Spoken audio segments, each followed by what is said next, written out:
આજના સમયમાં તમે જોતા હશો Samsung, Apple, Skechers, Tata, Reliance આ બધી જ મોટી કંપની છે, તો પણ એ લોકો ડિજિટલ માર્કેટિંગ શું કામ કરાવે છે? તમને ખ્યાલ છે? Welcome to day 5. Digital marketing તમારા બિઝનેસ માટે શા માટે જરૂરી છે? આ બધી જ મોટી બ્રાન્ડ છે જેની તમે એડ જોતા હશો, જેમાં એ લોકો સ્ટોરી ટેલિંગ અથવા તો ઇમોશનલી લોકોને કનેક્ટ કરીને એમની એડ બતાવે છે. શું આ વસ્તુ બોર્ડ અથવા તો બેનર લગાવીને પોસિબલ છે? કોમેન્ટમાં મને જણાવો.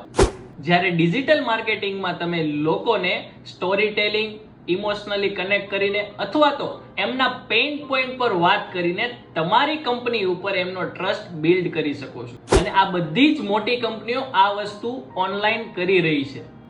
અને ડિજિટલ માર્કેટિંગમાં તમે એ પણ સેટ કરી શકો છો કે તમારે તમારી એડ એક વ્યક્તિને દિવસમાં કેટલી વાર બતાવી છે.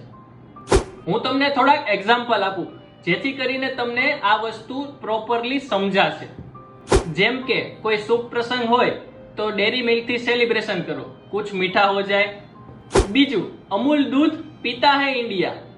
આ એડની જ્યારે મ્યુઝિક શરૂ થાય ત્યારે જ આપણને ખબર પડી જાય છે કે અમૂલની એડ આવી.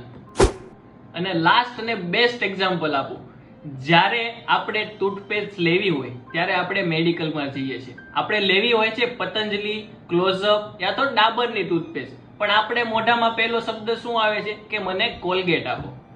કોલગેટ એ બ્રાન્ડ છે, કંપનીનું નામ છે, પણ કોલગેટે ડિજિટલ માર્કેટિંગ કરીને લોકોના મગજમાં એવું સેટ કરી દીધું છે કે ટૂથપેસ્ટનું નામ જ્યારે આવે ત્યારે કોલગેટ વર્ડ છે ફર્સ્ટ પ્રાયોરિટી પર આવવો જોઈએ, લોકોના મોઢામાં પહેલો વર્ડ આવવો જોઈએ કે કોલગેટ એટલે ટૂથપેસ્ટ. ડિજિટલ માર્કેટિંગ કરાવવું તો ક્યાંથી? તો કે પિક્સલ રિવેરામાંથી. શું તમારે પણ તમારી બ્રાન્ડને લોકોની ફર્સ્ટ પ્રાયોરિટી બનાવવી છે? તો આજે જ પિક્સલ રિવેરાની મુલાકાત લો.